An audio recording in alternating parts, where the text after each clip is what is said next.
नमस्कार. सर्वात प्रथम सांबार करण्यासाठी इथे एका कढईमध्ये थोडंसं तेल गरम करून घेतलेलं आहे. त्यामध्ये मोहरी 5 ते 6 कढीपत्त्याची पाने, एक मध्यम आकाराचा कांदा उभा चिरून घेतलेला आहे. आता यामध्ये टोमॅटोचे काप, वांग्याचे काप, चवीपुरतं मीठ घालून छान मऊ होईपर्यंत परतून घेऊया. त्यानंतर यामध्ये बॅडगी मिरची पावडर, कांदा लसूण चटणी, 1 चमचा सांबार मसाला घालून चांगलं परतून घेऊया. नंतर यामध्ये चिंचेचे पाणी व शिजवून घेतलेली तूर डाळ घालून घेऊया. यामध्ये गरजेपुरतं गरम पाणी घालून घेऊया. थोडासा गूळ घालून घेऊया.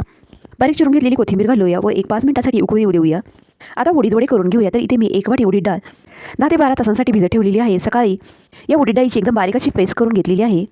तर इथे उडीद वड्यांसाठी लागणारं मिश्रण रेडी झालेलं आहे. आता यामध्ये जिरे, चवीपुरतं मीठ, कोथिंबीर, आलं, हिंग असे हे सर्व पदार्थ घालून घेऊया. आता एका गाळणीवरती हे वडे थापून घेऊया. तव्यामधील तेल हलकंसं गरम झाल्यानंतर यामध्ये वडे सोडून घेऊया.